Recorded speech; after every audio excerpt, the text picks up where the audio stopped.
Good morning, afternoon and or evening, my sexy compatriots. This is the cup of coffee that you all know and love, minty coffee.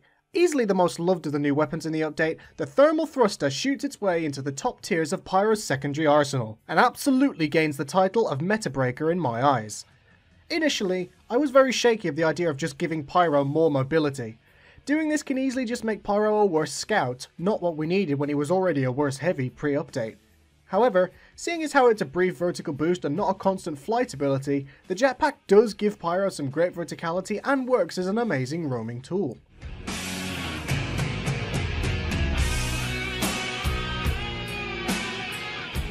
The thermal thruster comes with two charges that when activated boost you up into the air with a massive level of verticality and even a fair amount of horizontal distance based on where you're looking at when you use your boost.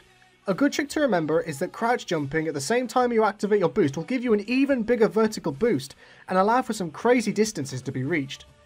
These boosts allow for the Pyro to get to areas that not even scouts can conventionally get to, allowing for roaming Pyros to get around and flank much more efficiently. Combined with the backburner and back scratcher, you can turn into a really tanky, self-sustainable lone wolf behind enemy lines.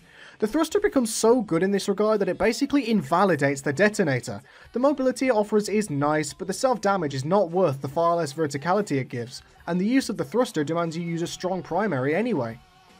Overall, the thermal thruster allows a Pyro to gain much greater verticality by accessing areas of the map that aren't otherwise accessible to other classes like scouts, and synergize well with weapons that encourage roaming and flanking maneuvers.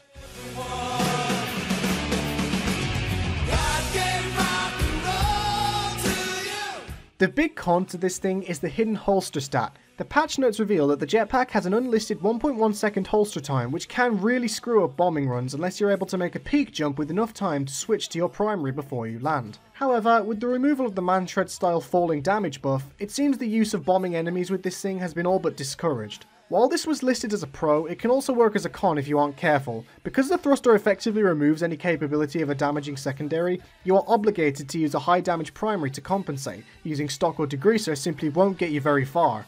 Other than that though, there's not really any potential cons to speak of, other than a slow holster speed, limited bombing potential, and lack of a damaging secondary.